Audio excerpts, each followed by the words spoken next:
Olá, bom dia, um excelente início de semana para você. Olha, o índice do medo do desemprego cresceu 2,3 pontos em relação a abril e alcançou mais de 59 pontos em junho. O indicador está acima da média histórica, que é de 49,9 pontos. Foi o que informou a pesquisa divulgada na última semana pela Confederação Nacional da Indústria, a CNI. O indicador está 8,6 pontos menor do que o registrado em junho de 2018. A situação está um pouco melhor do que há um ano. Ainda assim, há uma certa frustração no mercado de trabalho, que, na verdade, reflete o fraco desempenho da economia. Conforme a pesquisa, o medo é maior entre as pessoas com mais de 45 anos de idade e com menor grau de instrução. Entre os brasileiros que têm entre 45 e 54 anos, o índice do medo de desemprego subiu 7,1 pontos frente a abril e ficou 60,1 pontos em junho. Entre as pessoas cujo grau de instrução vai até quarta série do ensino fundamental, o medo do desemprego aumentou 6,1 pontos percentuais na comparação com abril e atingiu mais de 65 pontos em junho. A pesquisa mostra ainda que o medo do desemprego é maior no Nordeste, onde o índice alcançou 66 pontos. O índice é menor na região Sul, onde ficou em 47,9 pontos, abaixo da média nacional. E se você está à procura de emprego, confira agora as vagas do Cine Paracatu. Uma vaga para açougueiro, salário R$ 1.404. Uma vaga para confeiteiro, salário R$ 1.165. Uma vaga para gerente de peças e serviços, salário R$ 2.000 mais comissão. Uma vaga para marceneiro, salário R$ 2.500. Uma vaga para design gráfico, salário R$ 998 mais comissão. Uma vaga para eletricista de manutenção industrial, salário R$ 1.139.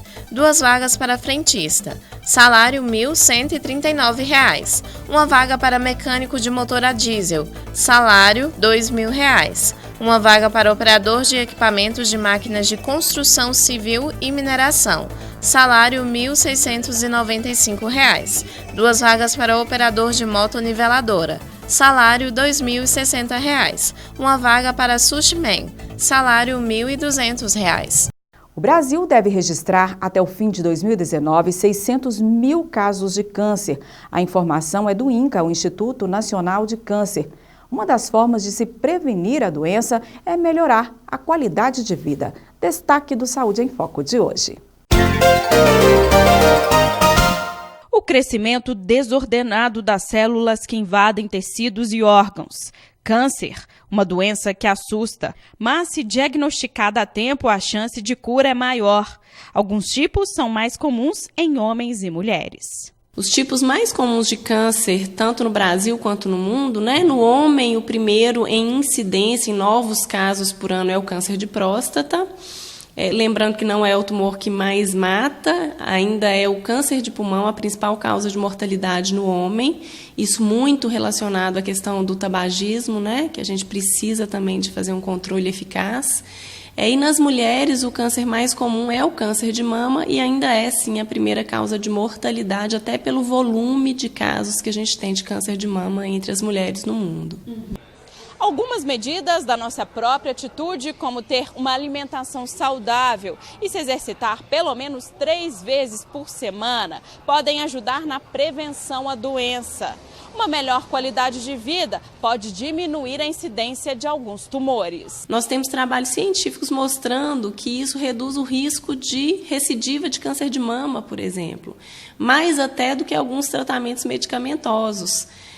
Mas é muito difícil que a pessoa tenha essa disciplina, Às vezes é mais fácil tomar um comprimido do que fazer uma atividade física todos os dias.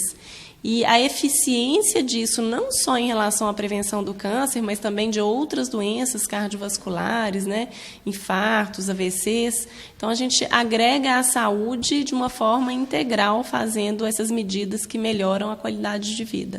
Uma parceria entre os Ministérios da Infraestrutura e da Justiça quer facilitar a comunicação e aumentar a adesão em casos de recall de produtos. No setor automotivo, menos da metade dos consumidores notificados atendem os chamados atualmente. Uma falha no motor pode comprometer a direção do veículo. Às vezes, um defeito na pastilha de freio, uma pecinha como esta, provoca uma tragédia. Uma falha no sistema de freio ela pode acarretar diretamente a perda do controle do veículo. E a perda do controle do veículo pode ocasionar um acidente gravíssimo e fatal. Problemas nos sistemas de freios e combustível estão entre os principais motivos de recall no Brasil. A lista inclui ainda um importante equipamento de segurança do carro, o airbag. Mas apesar dos riscos e da gratuidade do processo, que é feito pelas montadoras, 6 em cada 10 donos de automóveis chamados para recall nos últimos 5 anos não fizeram o reparo. O problema de não fazer o recall é que nem sempre uma luz avisa ao motorista sobre um defeito. É como uma doença silenciosa. Você olha para o carro e acha que está tudo normal. E quando for vender o veículo, o comprador também vai acreditar que não há nada de errado. Uma portaria lançada esta semana pelo governo determina que o certificado de registro e licenciamento de veículo informe se o consumidor não atendeu a um recall. Ela vai permitir o uso do sistema do Denatran, do sistema do Renavan, para que haja essa informação de quem é o atual proprietário. Então, as informações vão vir do fabricante para o Denatran vai ter um módulo recall e, a partir desse módulo, ele vai acionar o novo proprietário. O proprietário do carro terá 1 ano para atender o chamado. Passado esse prazo, ficará registrado no certificado que o condutor, deliberadamente, ignorou o aviso de segurança. Assim, ninguém mais correrá o risco de comprar um carro com um defeito de fábrica já conhecido. Nós queremos fazer um chamado que seja realmente assertivo para que o consumidor, como a gente chama, um insight comportamental, fazendo que o consumidor tome a melhor decisão. A CENI não brinca com a segurança. Ela viu nas redes sociais da montadora um chamado de substituição do airbag e entrou em contato para saber se o seu veículo estava dentro do lote. Agendou o procedimento rapidamente. Eu até me assustei quando eu soube que talvez o meu airbag não pudesse funcionar e eu descobrisse talvez só num possível acidente. E quando eu fui fazer o recall, eu fiquei mais segura, com certeza. No último dia 3, foi o dia escolhido para marcar o combate à discriminação racial. A data faz referência à aprovação da Lei Afonso Arinos em 1951, considerada a primeira legislação brasileira contra o racismo. Naquela época, racismo ainda não era crime, apenas uma contravenção.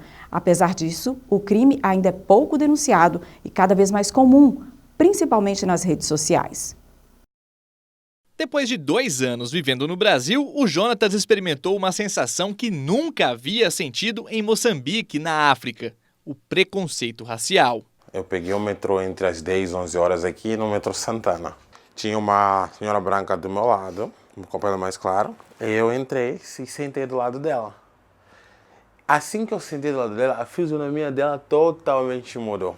Assim que eu sentei, ela levantou, saiu e foi sentar na minha frente. A situação abriu os olhos dele. A partir daí, começou a entender que era vítima de discriminação até quando ia ao shopping. Eu comecei a observar que eu cruzava com o mesmo segurança em vários andares diferentes. Você vê que os seguranças estão te perseguindo. Foi aos 14 anos de idade que o Caio teve o primeiro contato com o preconceito. Numa rede social, se tornou alvo do ódio de desconhecidos que criaram um grupo para ofender negros. Eu fui colocado numa comunidade nazista na época do Orkut e eu recebi de 2.000 a 3.000 mensagens de ódio por coisa de uns 5 meses, assim. Ao contrário do Jonatas, ele foi à justiça. O autor do grupo foi identificado, mas a punição foi menor do que ele esperava. Ele só não cumpriu pena porque acabou recebendo uma pena alternativa. Racismo e injúria racial são crimes que podem levar à prisão. Apesar de parecidos, têm características diferentes. O racismo é configurado quando há discriminação generalizada contra um coletivo de pessoas, quando um determinado grupo é impedido de entrar em um lugar por conta da sua raça ou cor, por exemplo. Já a injúria acontece quando o agressor ofende a dignidade de uma pessoa usando palavras pejorativas referentes à raça, cor ou religião. Relatos como os do Caio e do Jonatas mostram que o preconceito, principalmente aquele disfarçado, está presente na nossa sociedade.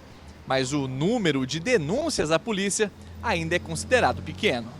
Em 2018, o Disque Denúncia do Ministério da Mulher, da Família e dos Direitos Humanos registrou 615 denúncias, 33% a menos que no ano anterior.